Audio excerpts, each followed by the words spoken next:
7 powerful thoughts to consider while developing your routines. 7 powerful thoughts to consider while you're developing your routines. Now remember what I said. In order to change, you have to change something today. You have to change something today. So if you normally do this, you better do something different. If you normally drive home a certain way, don't. If you normally don't prospect on Blitz Day, prospect. Do something different. If you normally don't show up for the advanced script class at 1 o'clock, show up. If you normally show up for the script class but don't do everything you're supposed to do during the class, then today do it. Change something. So the first powerful thought was, in your routines, in the things that you do, you need to be enthusiastic and energetic when you are in any type of presentation. Logic makes them think. Emotion makes them act. Here's an idea, an illustration. It's really important for you to door knock 1,400 doors this month and talk to 420 people. Don't you agree? Yes. Yes. Okay, that's logical, right? However, if you knock 1,400 doors this week, this month, and you talk to 420 people, you're going to do a couple of transactions, take a couple listings, and make a couple sales. Now, which one kind of moved you to action? The first one, the deadhead, or the second one where he's like crazy up there? The crazy guy, right? Ladies and gentlemen, write this down. Energy sells. Energy sells. Energy sells. And if you don't have energy out on the streets, out on the phones, talking to people, that's one of the big tools of the superstars. They project energy. And they work every day on their routines to maintain energy so that they have it. Here's an example of a routine. On Sunday night or Monday night, before a sales meeting, I will not have a drink. I will not have a drink. Because when I come here the next morning, I don't want to be lethargic at all. I want to be as on. Now that doesn't mean on every other night I'm having 8 or 9 bottles of scotch. Okay. But as much as I like a single malt scotch, I don't touch it on sales meeting night. Number one. Number two, I really enjoy a cup of coffee on the way to work in the morning. You know, get it all fixed up, put it in my little hot cup, and drink the coffee on the way to work. I will not have coffee in the morning on sales meeting day. I want to be ready, I want to be up, I don't want to be clouded, I don't want the caffeine in the blood. Those are my rituals and routines, and I don't break them. I don't break them. What are yours?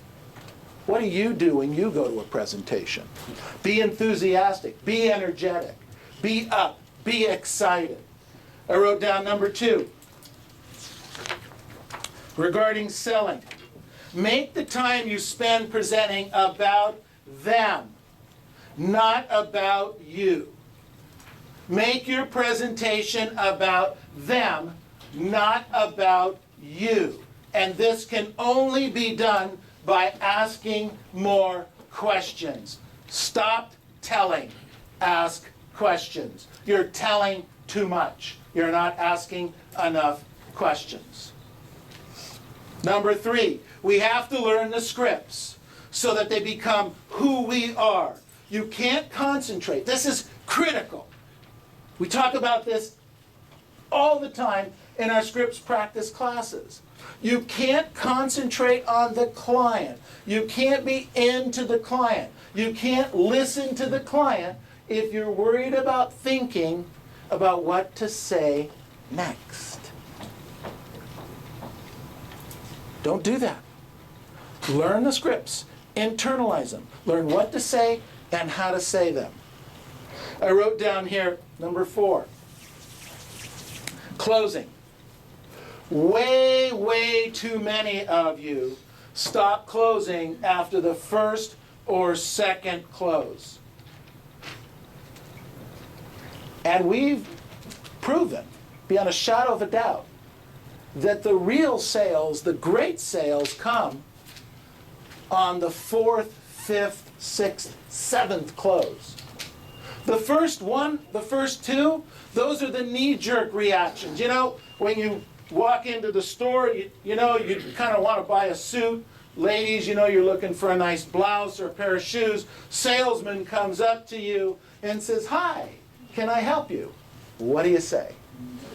No, I'm just looking. No, I'm just looking. Knee-jerk reaction. We all do it. So are your clients. No, I'm really not ready to buy or sell a house. No, I'm not really interested to do that right now. Keep closing. Keep asking. Keep identifying. Keep asking questions. I wrote down here number 5.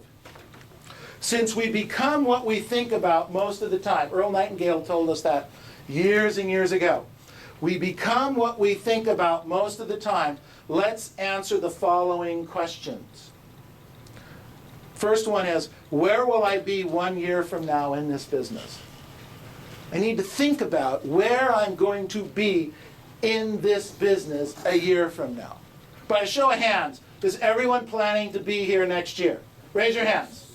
Okay, good, good. So it's unanimous. Everyone's going to be here. Now, think about what you are going to be and where you're going to be a year from now. Now, let me ask a question. Last year at this time, I asked you to do certain things. Preview, prospect, present, learn scripts, learn dialogues. Right? Say yes. Yes. Yes. Say yes. Yes. Okay. Whew. Did you all do it? We're here a year later. We're all here. We're here. And you're going to be here next year. So you might as well start today on doing what you need to do. Start today. There's the plan. Since most of us become what we think about, the question is, where will I be 1 year from now? The next question is, am I keeping the right thoughts in my head to get there? Am I keeping the right thoughts in my head to get there? And the third one is, am I acting like the person I want to become? You know, it's true, sometimes we have to fake it till we make it. It's true.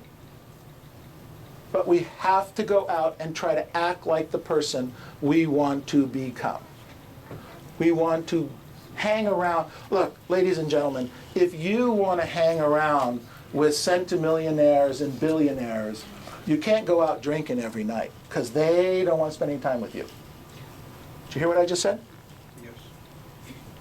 If you want to go out and you want to spend some time with centimillionaires, multimillionaires, billionaires, what do you bring to the party for them? Because they want to hang around with people who also bring something to the party, not just business. You know, one of my best friends runs a $20 billion hedge fund, and we do no business together, none, zero, nothing.